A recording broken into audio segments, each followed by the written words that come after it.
எனக்கு அருமையானவர்களே, ஆண்டவராய் இயேசு கிறிஸ்துவின் இனிய நாமத்தில் ஒவ்வொருவருக்கும் மறுபடியும் என்னுடைய வாழ்த்துக்களை தெரிவிப்பதில் மகிழ்ச்சி அடைகிறேன். தேவன் நல்லவர். ஹல்லேலூயா. இக்கட்டி நாளிலே அவரே எங்களுக்கு அரணான கோட்டையாயிருக்கிறார்.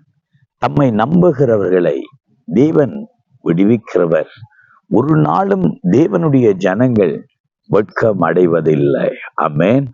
ஆபத்து காலத்தில நாம் அவரை கூப்பிடும் போது நாம் அறியாததும் எட்டாததுமான பெரிய காரியத்தை தேவன் அறிவிக்கிறவர், தேவன் செய்து முடிக்கிறவராயிருக்கிறார். இந்த இடத்துல எரேமியாவின் புஸ்தகம் 33வது அதிகாரம் 3வது வசனம் நமக்கு இப்படித்தான் சொல்லுகிறது.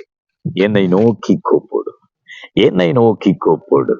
ஆண்டவரை நோக்கி கூப்பிடுகிற ஒவ்வொருவருக்கும் ஆண்டவர் பதில் கொடுக்கிறார்.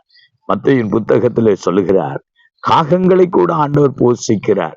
ஆண்டவர் அந்த காகங்களை கூட போஷிக்கிறவர் என்றால் அந்த காக்கை குஞ்சுகள் கூட கர்த்தரை நோக்கி கூப்பிடுகிறது. காலையில எழுந்து கா என்று அது கரைகிறது. அந்த காகம் கூட கர்த்தரை கூப்பிடுகிறது என்று பக்தன் சொல்லுகிறார்.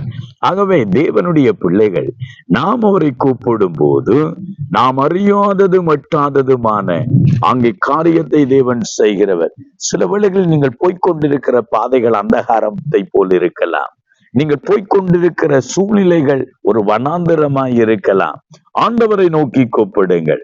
ஆகார் என்ற ஒரு சகோதரி ஒரு நாள் தன் கணவனினால் கைவிடப்பட்டு, தன் நாச்சியாரினால் கைவிடப்பட்டு நிற்கதையற்ற நிலையில அவள் ஓடிக்கொண்டிருக்கிறாள். கடினமான சூழ்நிலை, தனக்கு வேறு வழி இல்லை. அந்த வீட்டில் அவளுக்கு தொடர்ந்து இருக்க முடியாது. அவள் கண்ணீரோடு கதறி ஓடுகிறாள். என்னை காண ஒருவர் இல்லையா? என் எஜமானின் கடவுளே, ஆபிரகாமின் தேவனே, எனக்கு உதவி செய்ய மாட்டீரா என்று சொல்லி ஒருவேளை தனக்குள் அங்கலாய்த்து ஓடி இருக்கலாம். அவள் ஆண்டவரை நோக்கி கூப்பிட்டு இருக்கலாம். எனக்கு ஒரு கர்த்தர் இல்லையா? எனக்கு ஒரு தேவன் இல்லையா? எனக்கு ஒரு பதில் இல்லையா? எனக்கு ஒரு நன்மை வராதா என்று கதறி இருக்கலாம். ஆனால் அந்த வனாந்திரத்துல ஆண்டவர் அவளை கண்டார். அவளை பார்த்து ஆகாரே என்று கூப்பிடுகிறார். ஆண்டவரை கூப்பிடுகிற மனிதர்களை ஆண்டவர் பேர் சொல்லி கூப்பிட்டு, நீ பயப்படாதே, நான் உன்னை காண்கிற கடவுள் என்று சொல்லி ஆண்டவர் ஆகாரை ஆசீர்வதித்தார். அவள் சந்ததியை ஆசீர்வதித்தார். உங்கள் வாழ்க்கையில நீங்கள் ஆகாரை போல ஒரு வனாந்திரத்தின் வழியில ஓடிக்கொண்டிருக்கிறீர்களா? கைவிடப்பட்ட சூழ்நிலையில போய்கொண்டிருக்கிறீர்களா? செய்வது என்னதென்று தெரியாமல் வாழ்ந்து கொண்டிருக்கிறீர்களா? ஆண்டவரை கூப்பிடுங்கள். நிச்சயம் கர்த்தர் உங்களுக்கு பதில் தருவார். ஜெபம் பண்ணுவோமா?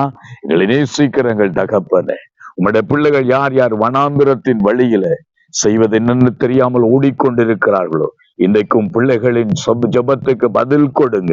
நாங்கள் உம்மை நோக்கி கூப்பிடுகிறோம். அறியாதது மட்டாததுமான பெரிய காரியத்தை கர்த்தர் செய்யும். ஆசீர்வதி இயேசுவின் நாமத்தில் பிதாவே.